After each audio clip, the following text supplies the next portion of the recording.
Okay, hi class. Hope everyone's doing well and understanding all the concepts that you're reviewing here in week 2. So I just want to go have a video that kind of goes through some of these concepts, some of the important concepts, and just make sure you have a good solid understanding of each. It should mostly be review, but I just want to go through it so you do have a good understanding. So one of the major concepts that you're going over are loops. So there are different types of loops. There's while loop, a do while loop, for loop, and they're all used for different cases. So I just want to go through an example of each of these types of loops. So we're going to just have a regular main function. So let's have our includes. Okay, we'll have our using namespace cd, and we're going to declare our main function and return 0 always. So it's always good to kind of start off like this, just to make sure you've included the key syntax. So the first thing, so loops are important when you want to iterate, when you want to do things repetitively. So the one type of loop you can use are called counter-controlled loops. And you can typically use a for loop or a while loop to do this, but let's just show how you can do this using a for loop. So for the for loop, the syntax looks like this. So basically you want to iterate until you reach some condition.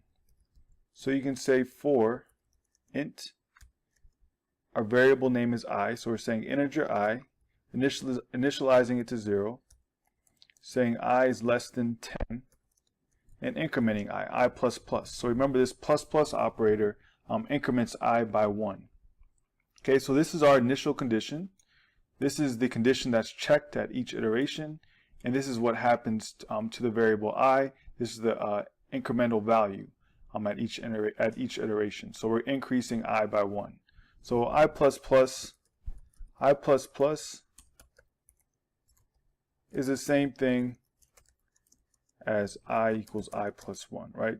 And we can also do plus plus I, right? So either way, you're incrementing I by 1. Okay. So what's this actually going to do? So right now, this is going to actually iterate, repeat whatever we write, whatever code we write inside here. It's going to repeat 10 times, right? It's going to start at 0 and get to 9 and stop. So it's going to go from 0 to 9. That's 10 iterations. So let's actually just print out the value of I. So we're going to say cout current number is, or say current iteration in I inline. Okay, so what do you expect to see here? We expect that initially I is going to be 0, so it should print out 0. Then it's going to increment I by 1 at the next iteration, right? Because I is not less than 10, right? I is 0, so it's not less than 10. Then when we increment I, it's going to be 1. That's still not less than 10, right? So it's going to go into the loop, repeat again, print this out, and I is now going to be 1. Okay, then it's going to increment I again, so I is going to be 2. It's going to check, is I less than 10? Yes, 2 is less than 10, and it's going to continue this process. So we should expect this to print 0 through 9.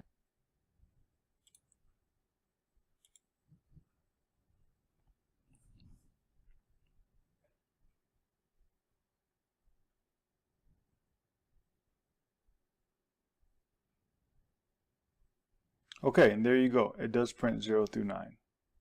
Okay, great. So the question is, how can we do the same thing using a while loop? So let's comment this out. So remember to comment, we can use the slash star and star slash and put everything in between that. So we have those commented out. So let's do the same thing using while loop. So for while loop, let's also initialize an integer to I to 0. And then we'll say while I is less than 10. So while loop is slightly different in that we put the condition here.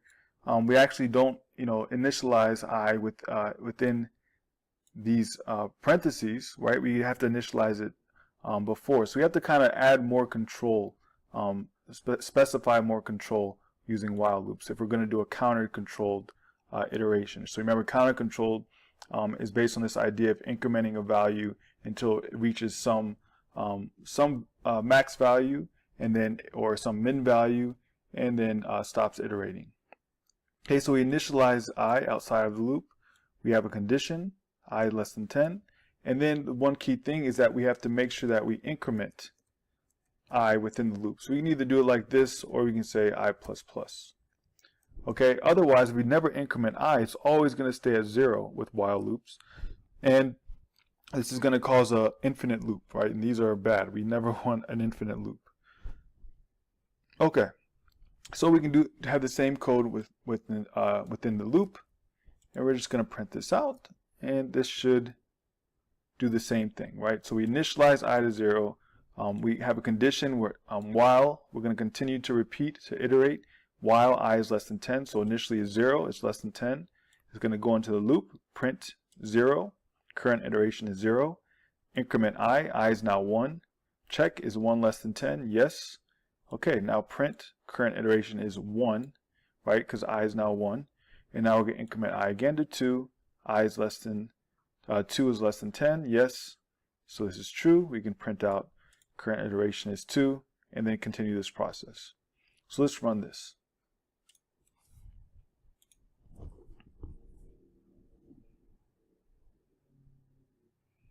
Okay, we're going to continue to run.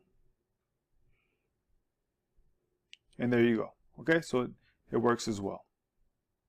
Okay.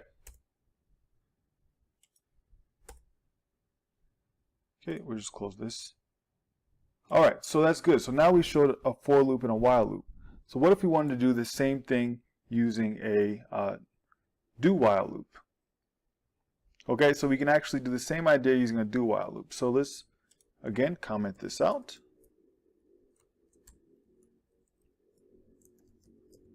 So do while loops are very similar to while loops, except that do while loops will always execute at least once, right? While loops may not execute once, because if this condition is not true at the very beginning, for example, if we said I was 30, I is not less than 10, it'll never get into this loop. However, with do while loops, it's always going to get into the loop at least once, and you'll see why. So we're going to do the same thing. We're going to say int I equals 0, and we do, then we have a while condition, while I is less than 10.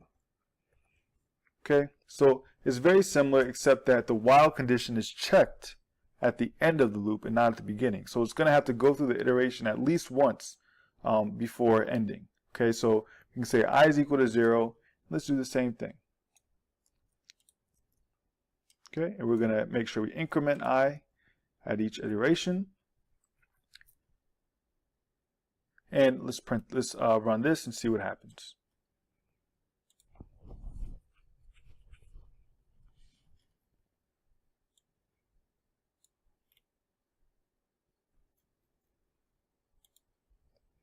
Okay, so it does do it as expected, right? Okay, that's good. So the idea here is that what's happening is we initialize I as usual, but the key difference is now that it's automatically going to go into the loop. It's going to print current iteration is 0, increment I to 1, right? It's going to keep doing this until I becomes 11, and it's going to, or I becomes 10, and then it's going to check, okay, is 10 less than 10? No, it's going to break out the loop. But the key difference between a while and a do while is that a do while will always execute the loop, what's in the loop at least once, right? Because there's no condition at the beginning. The condition's at the end. So it has to go through the loop once. While loops, it does not have to go through, get into the loop at all, right? There could be 0 iterations because it checks the condition at the very beginning. Okay, so let's continue. So let's actually try to see if we can use the same idea with while loops by implementing, using while loops to implement sentinel controlled iterations. So sentinel is different than counter controlled in that sentinel is basically based on a loop continuously running while some condition is true, right? So the condition doesn't necessarily have to be a counter, but any condition that is not necessarily a counter. Okay, and let's show this by an example. So I'm going to comment this out.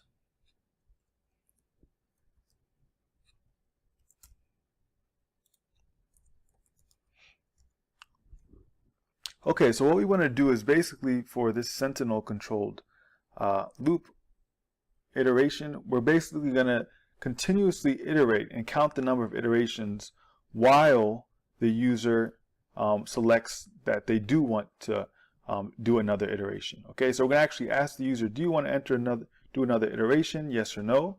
And if yes, do another iteration. So the key difference here is that you don't know beforehand how many iterations are going to execute, right? With these other counter controlled loops, we know beforehand because we actually have a counter, right, that checks, okay, when the number I reaches 10, right, this is our condition, it's going to stop. So we know it's going to execute 10 times as long as it starts at 0, right? So, but with sentinel controlled loops, we don't know beforehand how many iterations the loop is going to execute. Okay, so because the user something might be changing within the loop that is not dependent on any sort of counter or anything like that, but maybe just a user input or some other control. Okay, so this is the idea of sentinel control. You don't know beforehand the number of iterations. So let's do an example. We're going to ask the user, do you want to enter another iteration? Yes or no? And that's what's going to keep our loop going. Okay. So what we're going to do is we're going to have the user basically enter Y or N if they want to continue to do another iteration. So we can say while, so we want to check the character, right? The character that the user enters. So let's actually create a char, right? A character response, call it response. We're going to initialize it to Y. So initially the user does want to go into it. So actually let's use a do while loop, right? So that means it doesn't matter what the initial value is, it's always going to at least get into this loop once. So we're going to do while. So what's our while condition going to be? So we want to continuously do this while the user response is yes, right? It's not no. Okay, so what we're going to do is we're going to say cout, and we're just going to put an end line there, just to put it on the next line. Do you want to do another iteration? Oops, iteration. Yes or no? And then end line. Okay, and then cout response. Maybe put a space here. We'll leave like this, and then we'll read in response. Okay, so this is going to ask the user, do you want to enter another iteration, Y or N? So the user needs to enter a character Y or N. Okay, so the next part is we need to actually check this response. So we can say if, and what we can use here is a function called toLower, and it actually exists in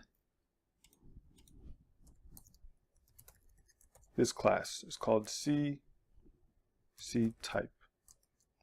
Okay, so it's a class that allows us to use this toLower on a character. So basically what it's going to do is convert any character from uppercase to lowercase, or if it's already lowercase, keep it at lowercase. So it ensures that the character will be lowercase, so we know we're checking it against a lowercase y or n at all times. Okay, so what we can do is say toLower, and you pass in the character, which is the response for us, and we're checking if it is y. Okay, and one other piece here is that this actually toLower function, it actually returns an integer. We want this to return a character, so we have to actually cast it. So to cast, you do static cast char, and we're going to put that whole thing in parentheses. Okay, so you can look up more details about this toLower function if you look up the documentation for CC type. But the idea here is that you can call it has this function, you pass in a character, it returns an integer, which is the integer version of this character, right? It's kind of an ASCII version of this character. So this returns the integer form of the character, and then we have to actually cast it back to a char, an actual character. And so you use a static cast char and cast this entire value back to a character. So this is going to be the lower case version of whatever the user entered, whatever character the user entered.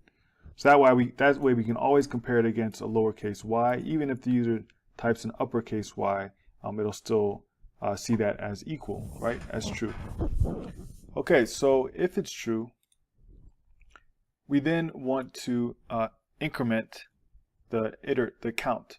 So let's create an iteration count. So we'll call it int iter count equals 0. Okay, so this is the count we're going to increment, right? If the user selects yes, we want to do another iteration, so it increments that count. Now, if the user selects no, right? So then we want to maybe display a message, thank you, exiting loop. So we can have an else if, and the condition will be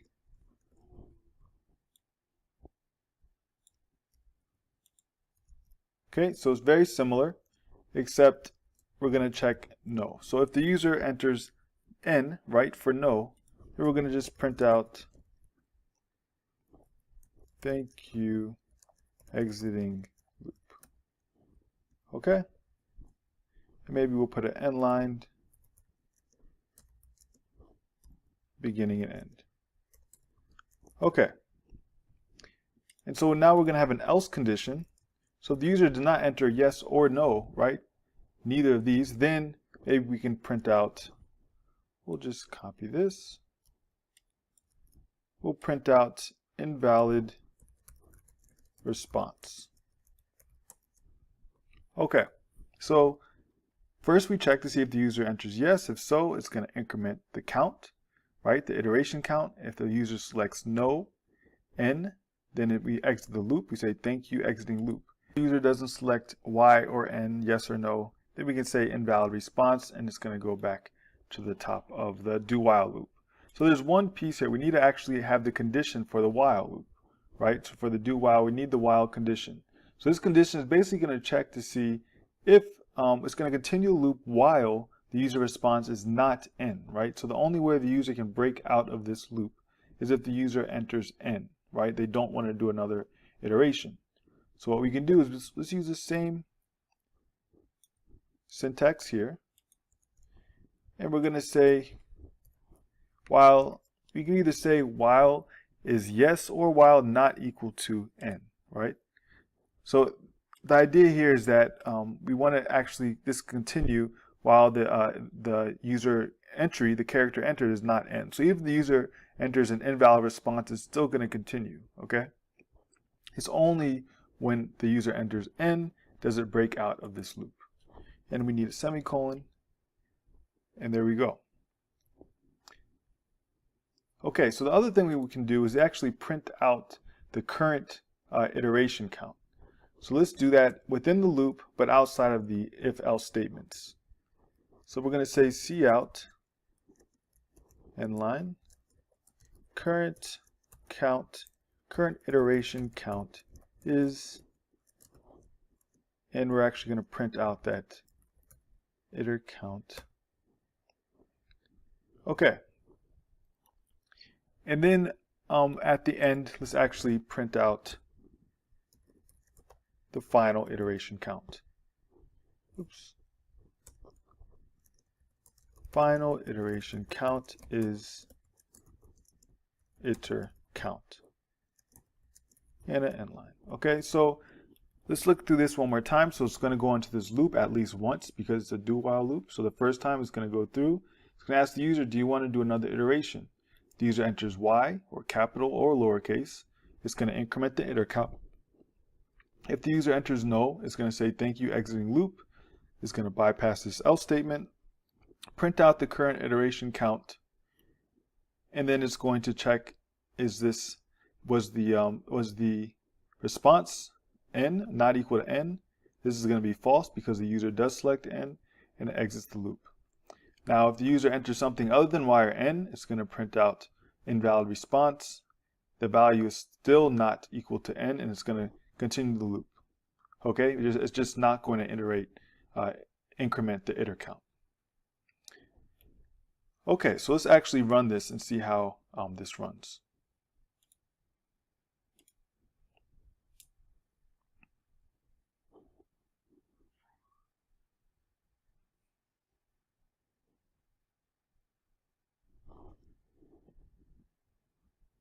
Okay, so do you want to enter another iteration? We'll say y. Current iteration count is 1. Do you want to enter another one? Sure, y. Now iteration count is 2. And no, we're done, n. Okay, so you see current iteration count is 2. Final iteration count is 2. Okay, so we could have put this on the next line. We can add that in. And you see it says, thank you, exiting loop. So it did as we expected. Okay, so let's actually put an end line here. And one thing, let's actually run this one more time. Let's try actually entering an invalid response and see if it does as expected.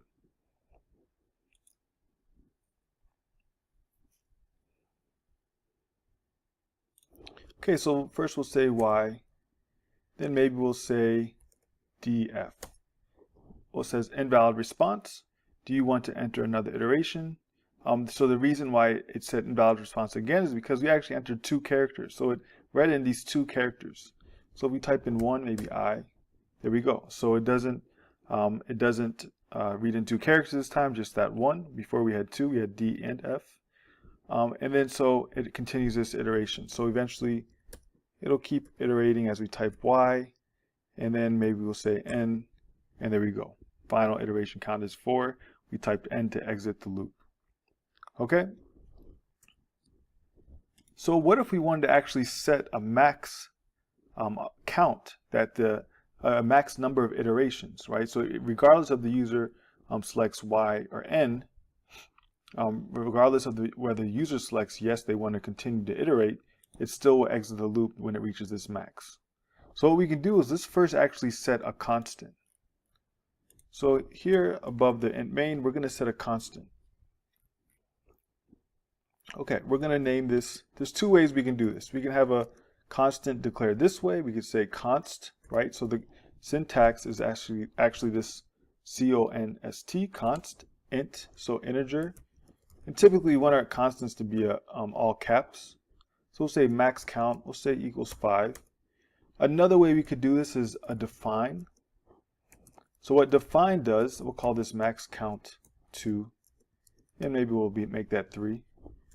And so with define, there's no semicolon in. And there's no equals. So what define actually does is it replaces, it's a replacement. So it replaces any place in the code where it sees max count 2, it's going to replace it with the value 3.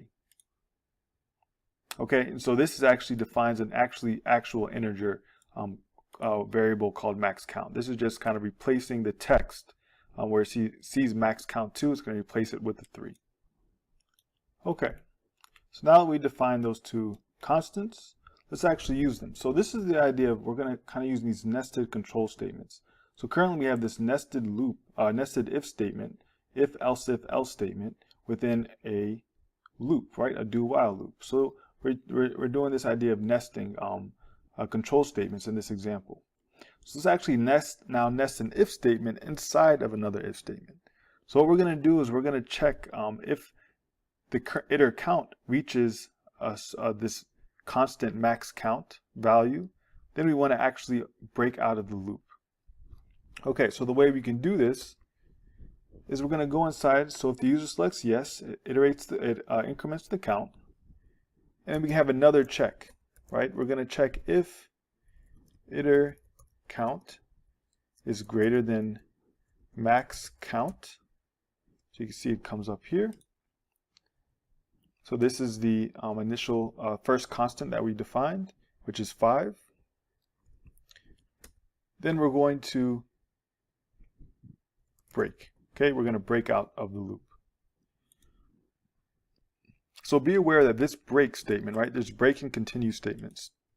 Break statement is actually going to break not out of the if statements, but outside of the loop. This break will actually break outside the loop as soon as this is true, right? So as soon as the iteration count goes above 5, once it reaches 6, it's going to break out of the loop. And there's also continue statements. So continue statements will actually force you to go to the next iteration. Okay, so it's going to actually continue to the next iteration and bypass everything else within the loop. Okay, so these are just the idea of the break and continue statements. So we're actually going to break out the loop if the iteration count reaches the max value. Okay, so currently the max count is 5, so let's actually test this. Okay, so let's keep typing y. So yes, iteration count is 1, y again, and eventually we should reach 5, or reach the 6th iteration, and it should automatically exit. There we go, so it did exit the loop. Final iteration count is 6. So it automatically exited when we reached that max count. Okay, because we put in that condition and we broke out of that loop.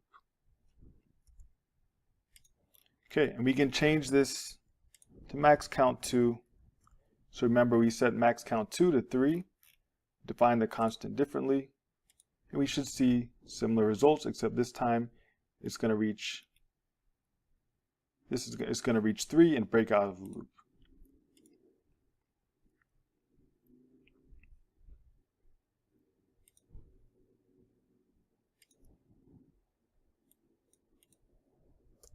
Okay, so we can say y, and there we go. It reached 3 and incremented reached 4, and then 4 is greater than 3, which was the max count, and it broke out of the loop. Okay, so the point of this was to demonstrate this idea of loops, nested if statements within loops, do while loops versus while loops, and for loops. So let's do just one more case where we actually can see the idea of nested for loops. Okay, so here we have these 5 @ symbols, and these 5 @ symbols are repeated 5 times. Okay, so we have 5 @ symbols in a row, and this row is repeated 5 times. So how can we use a nested for loop to print this out, right? By printing out a single character at a time, a single @ statement at a time. So what we can do is actually have a nested for loop. So we do for int, and here's another way to actually initialize a value. So you can say int I, and you put it in curly brackets. 1 is, then we can say I is less than or equal to, so 5. And then we'll say I++. So okay, so this is going to iterate 5 times for each of these 5 rows. Okay, so now we have to actually print out each of these, for each row we have to print out 5 @ symbols. So we can say for int j, 1, j is less than or equal to 5, j++, and don't forget the parentheses. We can print out @ symbol. Okay, so what if we wanted to, so one more key thing here is that we have to make sure we print out an end line, cout end line. So that means what this is going to do is that this is going to iterate through each row. The first for loop is going to iterate through each row. The second for loop is going to print out 5 @ symbols on each row. So on row 1, it's going to iterate 5 times, printing out 5 different @ symbols. Then it's going to increment to row 2, right after printing out this end line. It's going to go to row 2, and it's going to print out 5 @ symbols again. So we wanted to print out maybe 7 @ symbols on each row. We could just change this value to 7. Or we wanted to print out 10 rows of 7 @ symbols. We could change this to 10. Okay, so let's actually print this out and just make sure it does what we expect. So this should print out 10 rows of 7 @ symbols. And there you go. 7 at symbols on each row in 10 different rows. So now what if we wanted to print something like this? What if we wanted the at symbols on each row to increment at each row? Right, so the number of at symbols printed increments at each row. So we're still printing 5 rows. Let's say we print 5 rows. Remember, the outer loop represents the number of rows we're printing. Before, we were printing the same number of at symbols on at symbol characters on each row. So now we're actually incrementing the number that we're printing on each row. So the first row we print 1, the second row we print 2, the third row we print 3, the fourth 4, and the fifth 5. So how do we do this using this nested for loop? Okay, this for loop within a for loop. So what we can do is actually change this to I. So now this I is actually dynamic as well. It's changing based on the current value of this outer I in the outer loop. So initially it's 1, so j is going to count up to 1. So in the first loop, it's going to print only 1 at, right? 1 to 1. J is going to increment to 1. So you get this. Then I is going to increment, right? On the second iteration of the outer loop, I is going to increment to 2. And now j is going to count to 2. So then you can it'll print out 2 at symbols. It's going to go to the next row. I is going to increment to 3. And now j is going to count to 3. And it's going to print out 3 at symbols. And this is going to continue until I reaches 5. And that's how we can get this. So let's actually run it and make sure we get what we expect.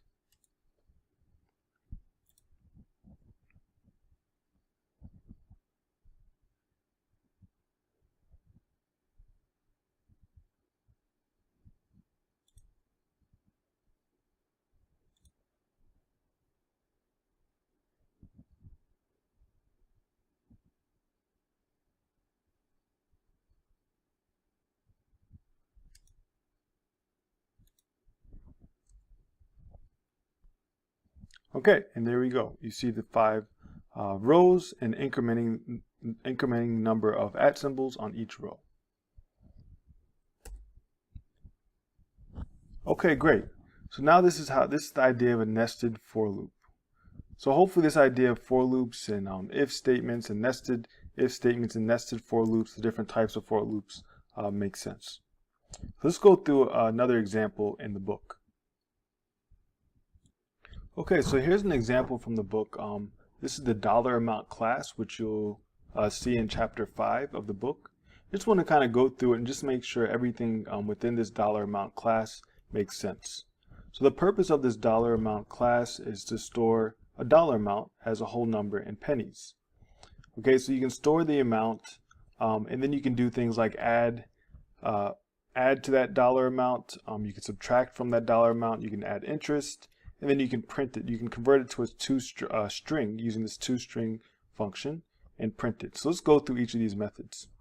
So notice we have this explicit dollar amount function. So this is a constructor. This explicit basically just saying that the value passed in has to explicitly be an integer, 64-bit integer. Okay, so it's just explicit basically saying that sometimes C++ will try to convert it. Convert the value passed in to the correct type, but this is saying that explicitly has to be the correct type being passed in, an integer being passed in. Okay, and then it has this amount. This class has this amount variable, which is defined down here, which is an integer. Okay, so this is a long int, and its default value is 0.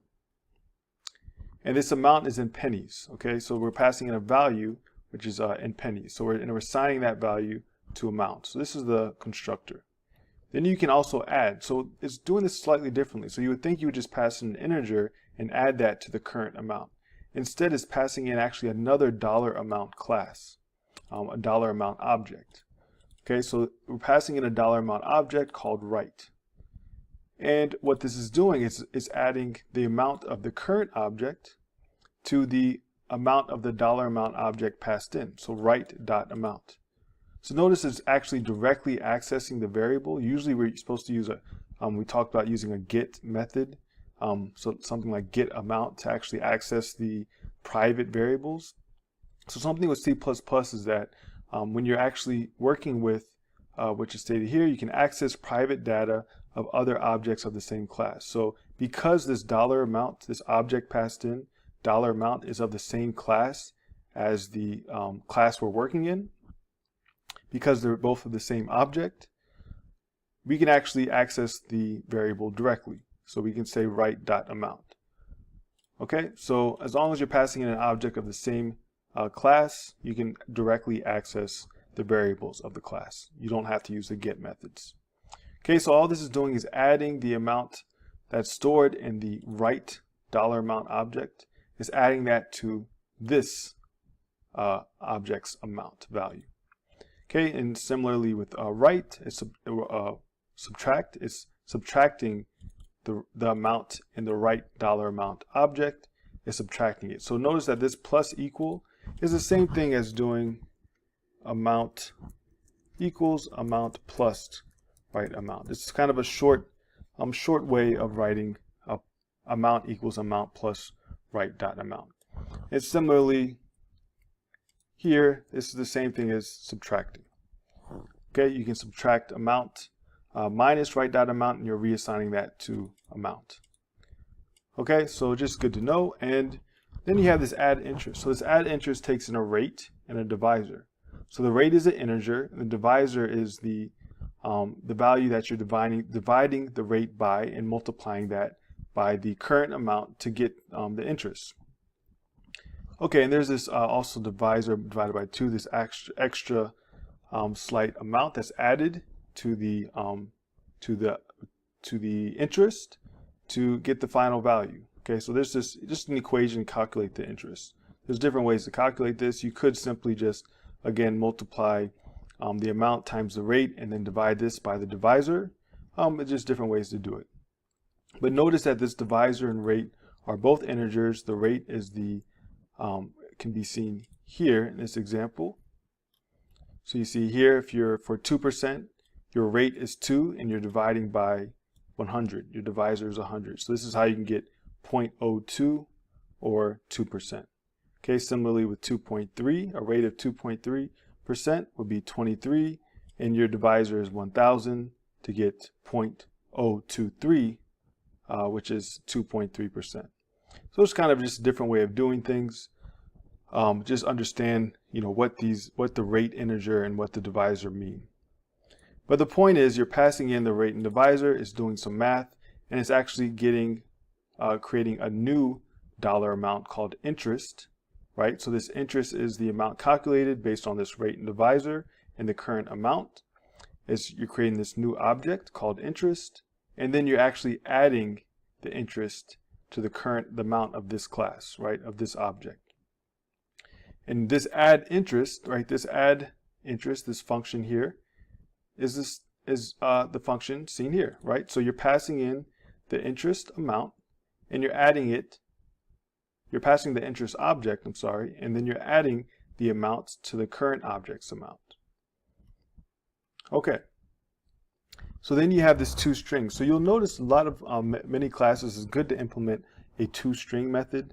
ToString basically it defines what will happen when you try to print this as a string, right? When you try to actually see out this object, print the object, it's going to look for its toString function and print out based on how this toString function is defined. Okay, so this is how it's defined, the toString function. Okay, it's printing out the dollars and then the cents. So it's computing the dollars, I'm computing the cents, right?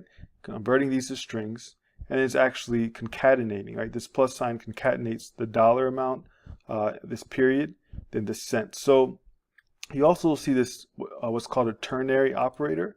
So you see this question mark and colon.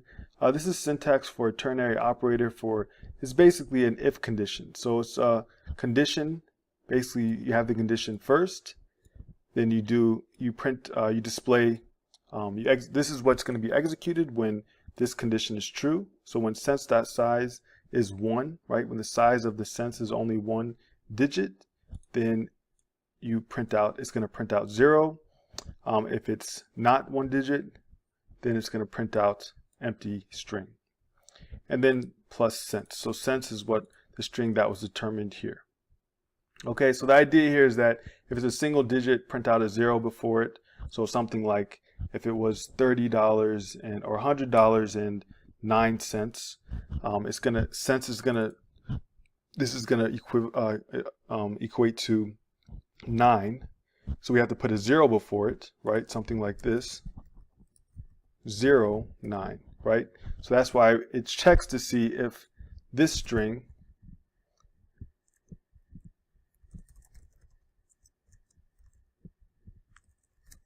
right? It's going to check to see if this is a single digit or is it 2 digits, right? For the cents. If it's a single digit, the cents.size is going to be 1, and then it's going to print out 0. If it's 2 digits, this is going to be false, and it's going to print out an empty string, and then print out the 2 digits, maybe it's 34, after the period, right? After this period. Okay, so this is the idea. This is what's happening here. So I'm just kind of want to go through and kind of give you an understanding of what's happening. So this toString operator function is very important for any class, right? You should always have a toString function to define what an object is going to print if you're trying to print it out as a string. Okay, so here you're converting this the amount to a dollars and cents value, right? And printing it out in this US, dollar format. Okay, so that's the dollar class, and then you have your interest class. So your interest class, your interest CBP file is the main function, and this just uses the dollar amount class. So here, you're using constructor and you're passing in a value. Remember, this is in pennies, so $123.45, which is 12,345 pennies. And similarly here. Okay, it's calling the toString operator to actually print it as a string. So remember, you're actually printing this object as a string by calling the toString operator. And then here you actually can create a new dollar amount object called balance. Pass in, this is going to be $1,000, right? 1,000, because we have 100,000 pennies, which is $1,000. It's going to call the toString to print it out. This set W, which we've seen before, is you've probably seen through reading the book. This set W basically just puts sort of like an indentation of 20 spaces, 20 character spaces. Okay, and then you have this for loop. So this for loop is going to continuously compute the new balance based on the interest. So it's going to add interest to this balance and then print the new balance out for each year. So on year 1, you're going to have a rate, a divisor. It's going to compute the interest and add that interest. So remember, we have this function here that takes in the rate and divisor and adds the interest to the current amount, right? It calls this add and passes in interest. It's going to add that interest amount to the current object's amount. That's what's happening here. So it's updating the balance by adding the interest for each year, right? So this is iterating through each year. Notice there's this unsigned. This unsigned basically means it's a positive value. Okay, so unsigned versus signed integers can have negative values. Unsigned are always going to be positive. So we know that the year can never be negative, so we can declare it as an unsigned int. And basically it's to save space in memory. Okay, so we're going to do this for 10 years and print out the new balance for each year. Okay, so this is the idea here, and you can print it out using toString function. Okay, so I hope all of this makes sense. This is an example from chapter 5. It kind of gives you an idea of how to use classes, how to use classes within classes, what kind of things you're allowed to do when you have, like, for example, you're passing in a parameter for a function that is an object of the same type of the current class. You can directly access the variables if you do that, even if they're private. And there's some few things like the ternary operator. I suggest that you kind of look at the ternary operator, make sure it makes sense, and try just different examples to see how you can kind of write this shorthand way of doing if statements, or if conditional statements. Okay, so I hope all of this makes sense. If you have any questions, please reach out and I'd be happy to help. Thanks.